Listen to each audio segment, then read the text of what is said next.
Hello, this is some feedback on the Christmas Carol assessment. We're going to start by putting the title Reteach Lesson in your exercise book.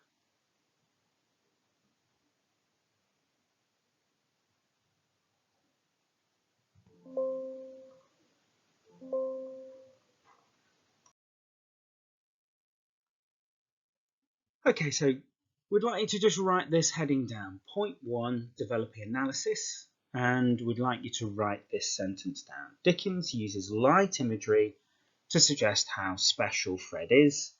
His eyes sparkled.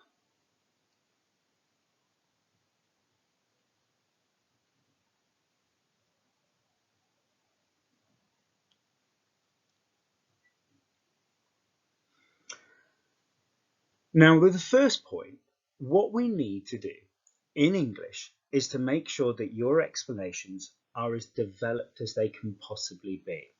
Now, English is very different to other subjects because other subjects tend to focus on a number of ideas. So you're listing ideas. In English, it's not the amount of ideas that gets you the marks. It's actually the quality of your explanation. And so your English teachers are looking for you to explain what the writer has done and why they've done it. So when we're reading your essays, we're looking to see, and we're asking ourselves that question, have they explained? Are they explaining? And so what we've got here is a very typical sentence that a lot of students have done. So it very much clearly talks about what Dickens has used. So here we've got a technical terminology, we've got a quote, and then we've got a little bit of explanation. Now, a lot of students do this. They just throw a tiny little bit of explanation. And so for us, when we're looking to give you higher marks, we're looking for this explanation to be developed and explored in detail. And if you just stick with this one sentence alone, it isn't very developed at all. So what we need to do is look at how you can develop your analysis. Now, a great little thing about English is often you can say quite a lot from very, very little. And so you don't need that much from the text to explain things in depth. And so we're going to kind of show you ways of how to do this. So the first thing you can do is actually give a definition. What does the word sparkled mean? And so you can explain it. The word sparkling means something twinkling with light. And that is kind of developing the explanation. It shows that you understand what the word means. But then we can take that a little bit further. So we can say that, well, twinkling with light we tend to associate with positive things like hope and happiness. And we associate that in Christmas Carol. We see that quite a lot, don't we? The start of the story, it's all dark and foggy. At the end of the story, it's all sunshine and happiness. So Dickens is using that image there that we associate Fred is a positive thing. But also the fact that Fred is sparkling, compare that to how other characters present it. So far we've seen Scrooge at this point in the story, and so Scrooge doesn't sparkle, yet Fred does sparkle. So that gives us this idea that Fred is different and unique and better than others. So you can see that we're building up quite a bit of depth in terms of our analysis. We're not listing different ideas. We're just taking with that one image that we've got there, sparkling, and we've looked at so much into it. But there's still more, because then we can talk about how sparkling has connotations of magic, and how actually, if we look at the rest of the story, we have quite a few things that show kind of this light. So we have the jet of light with the Ghost of Christmas Past, and we have the Ghost of Christmas Present, who has a torch that sprinkles stuff onto food. So we can see that there's a connection. So positive things have this association with sparkling and light, and negative things don't. So if we take about Scrooge and also the Ghost of Christmas Yet to Come. And actually, Dickens, through this one image, is showing us the opposite of Scrooge. So think about Scrooge. When his eyes are described at the beginning, his eyes are red. But also, Dickens gives us other images to describe Scrooge, and the fact that he's solitary as an oyster and sharp as flint. Now, oyster generally are grey and not shiny. Inside is the pearl that is shiny, okay, which could be viewed as sparkling, but it's hidden in this shell. And then we've got sharp as flint, a stone, and that stone isn't very, very shiny itself. So you can see that Scrooge isn't shining and sparkling, okay? That link into the oyster could suggest that there's something inside that could sparkle. However, on the outside, he doesn't. So we can see that there's more to this. But then also we can see this idea of how does Dickens give us angelic connotations. So things that are good, there's something shiny about them. So this idea that Belle's tears, they sparkled. And Tiny Tim is described as being as good as gold. So we're seeing a pattern.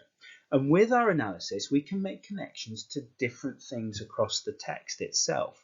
And this is what we're looking for when we're saying develop analysis, seeing how you can take one little thing and just develop it. Not new ideas, but look at how you can make connections. Think about how the writer uses particular words.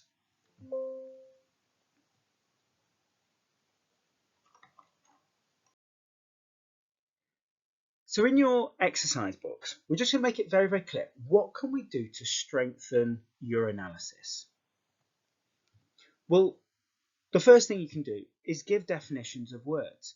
Now, it sounds a little bit kind of like pretty obvious, but it's something that actually helps you to develop your explanations, because by explaining what a word means and talking about what a word means, it shows that you're kind of really focusing on the language and focusing on the words. Get to think about what the technique makes us think, feel, or imagine. So what is the writer trying to do with this technique? Is it a positive or is it a negative thing? So for example, with Fred and his eyes sparkling, it's to make us think that it's quite a positive thing. Think about the connotations. What does it remind us of? Okay, so think in your head, right, sparkled, ooh, it makes me think of magic. So think about what connotations there are behind a line or a word or a phrase. What does it make us think of? Then try and think about building a connection to something else in the text. Have you seen this before in the text? Or is this part of a pattern of something else? And what you're actually doing with that little point there is you're building connections within the text, and you're seeing how little things are connected together. And then finally, just think about, why did the writer choose that technique? What was the reason behind it?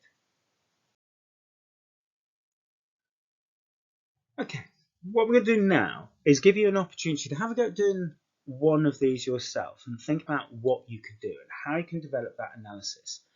So in your exercise books, I'd like you to just copy this sentence down. Dickens uses repeated references to religion in Fred's speech to indicate how he is such a good Christian. God bless it. Now, if we look at that, we can see that we've got, there's our technique. So we've got repeated references, we've kind of got a reason, and then we've got our quote here.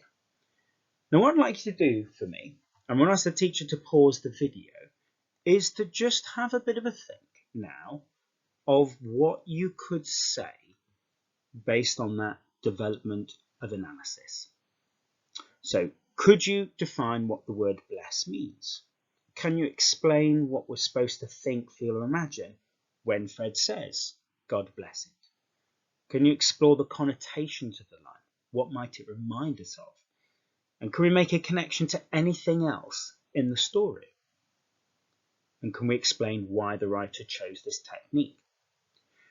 So I'm just going to ask your teacher just to pause the video now while you have a go at thinking about what you could say. And in your exercise books, just bullet point what you think you could say in relation to that line.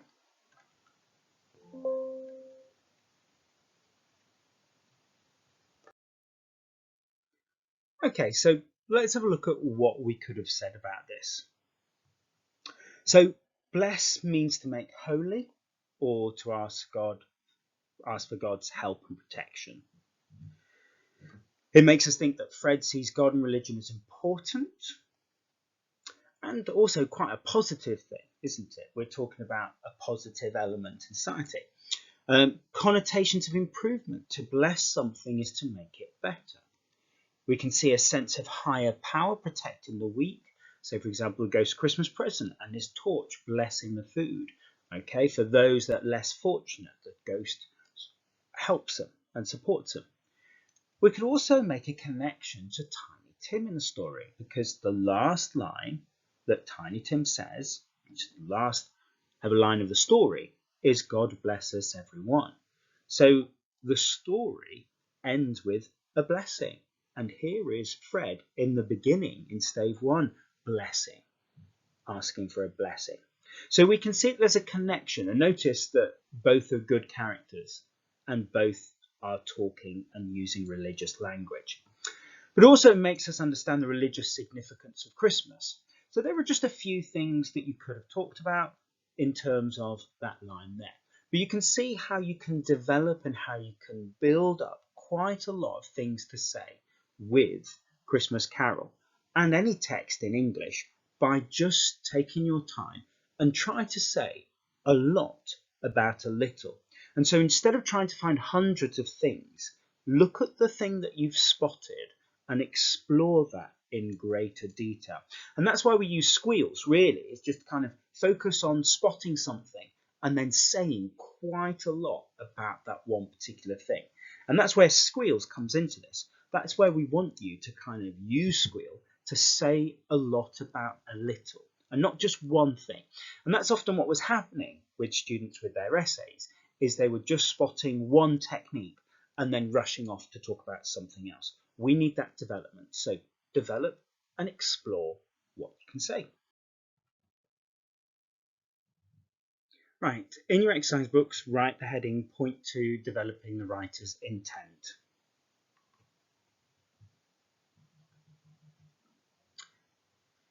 Now, we spend a lot of time talking about techniques, but actually what we're looking at is the writer's intent. So what is the writer trying to do?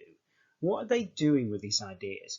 So there are a number of words we can use to describe the writer's intent. So is the writer challenging something, highlighting, questioning, exploring, criticizing, emphasizing, spotlighting, or subverting something? So in English, we need you to be talking about what you think the writer's trying to do. What is his or her intent?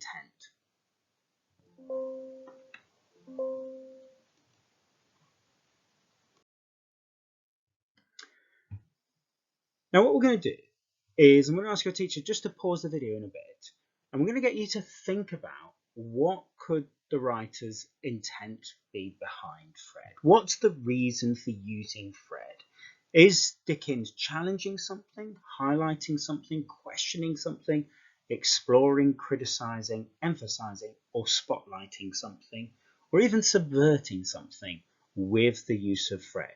So in your exercise books, just write down Dickens uses Fred to, and pick one of these verbs and see if you can form a sentence behind it, explaining why Dickens uses Fred. And if you can just pause the video now.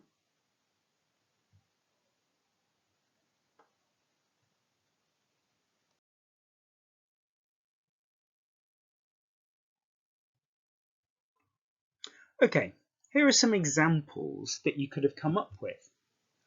Dickens uses Fred to highlight how Christian Victorian society really was.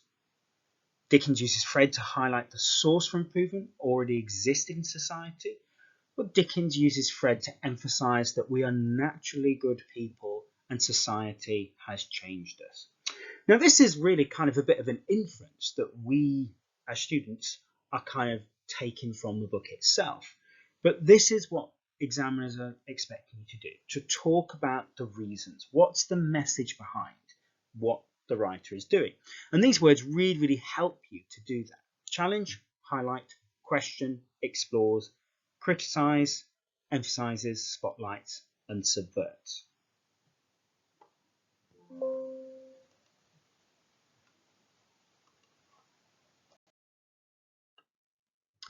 Okay, so it's not just the word, the verb, challenge, questions, subverts, highlights, that actually does the lot of the marks for you. It's the explanation and the developing.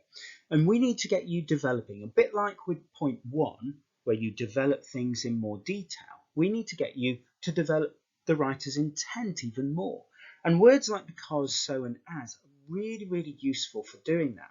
And by putting that at the end of an idea and then carrying on your sentence by saying because this, so this, as this, actually really, really helps you to explore and develop an explanation.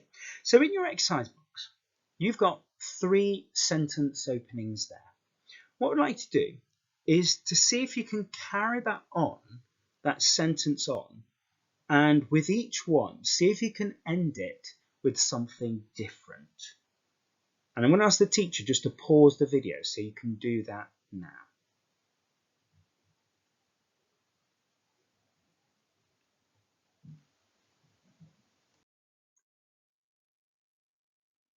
Okay, so here's what you could have said. And remember that often with English, there's no one right answer.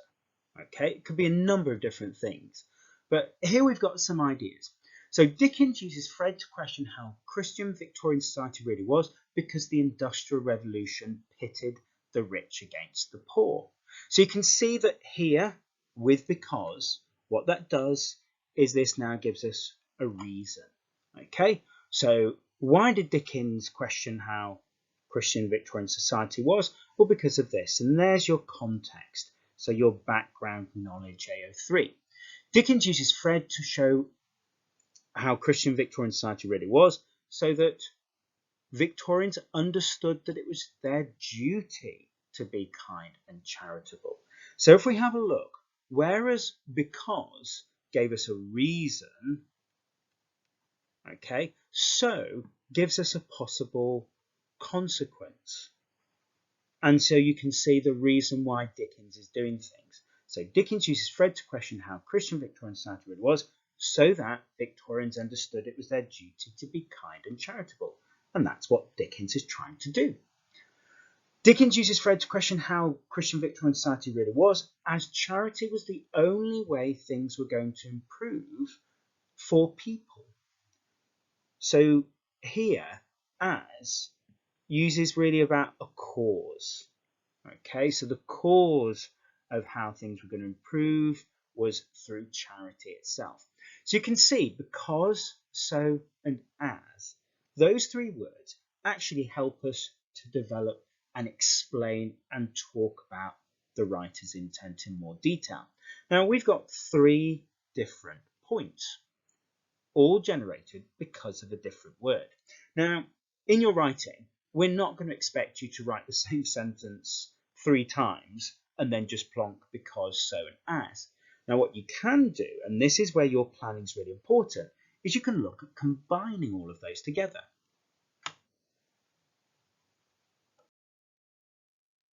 So you can see here what happens when you put them all together.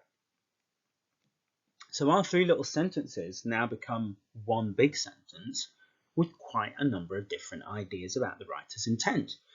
Because the Industrial Revolution pitted the rich against the poor, Dickens uses Fred to question how Christian Victorian society really was, so that Victorians understood it was their duty to be kind and charitable, as charity was the only way things were going to improve for people. So you can see that now we've moved from not just Dickens' questions, but we've got quite a number of reasons, which when we look at it in terms of marking, you can see that this person has explored a number of different points. They've explored the context, what was going on at the time, why Dickens is doing things, what is he trying to achieve, and what was the general message there, all in one simple sentence. And so you can see, to develop is just a bit of thought and expanding and using the word because, so, and as. And you can use these words in a number of different ways within one sentence, but try to do that in your writing. Use because, so, and as, especially when talking about the writer's intent.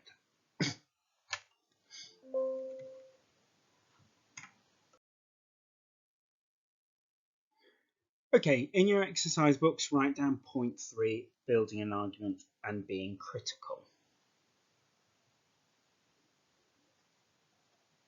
Now, at the top end of the grades, what we're looking for from students is somebody building an argument and being quite critical. And as we've said before, that depth of explanation is the thing that gets you the higher marks. But actually, a characteristic that we see in grade 9 and grade 8 writing is somebody being quite argumentative and actually being critical of the text. Now, that isn't being kind of like going, oh, this is boring or this is exciting. It is kind of really kind of engaging and kind of really coming up with interesting ways of looking at a text and actually coming up with kind of a critical argument in the story and building their writing around that. So I'm going to give you some examples of how you could have done that with Fred. And it's something for you to be thinking about because this is something that applies to other literature texts and other things that we do in English. It's that kind of argumentative element that we want from you. So starting off with, is Fred an unrealistic character? Now there's a thread that you could have explored and how Fred is possibly too good to be true. He's too perfect in the way that he's described. Or is he just too simplistic? And is Dickens making a point about that? Is that being good is just a very, very simple thing? Or is Dickens promoting religion? Or is he promoting something else? Is the text a religious text? We've got lots of iconography associated with religion and angelic things, but is this story about religion? Now we know that Dickens had not quite a very positive relationship with religion. So is Dickens promoting something else? Is he anti-religion? Or is this something else that's going on there? So you can see that we've got some threads of some arguments. And really what we need to do is kind of build them into our writing. Is Dickens more interested in the outsider than other characters? So if we think about the story and the characters, who's the most interesting character for us? It's Scrooge. All the other characters are pretty thin on the ground in terms of character. So is Dickens more interested in the outsider than actual other characters himself? Does Dickens use comedy to show us where his sympathies lie? So, for example, Scrooge is quite a comical character. Is that showing us that actually is Scrooge where Dickens holds some sympathy for? Now, when it comes to your writing, it's quite hard to sort of say, right, this is the sort of thing you should have come up with, because really it's down to you and thinking with your question. So what we suggest you do is think of something original in terms of challenging. So is there a question that would be really interesting to look at with the text itself about how things are presented or what the writer is doing? And so try and build an argument with your writing and to develop that within what you're saying.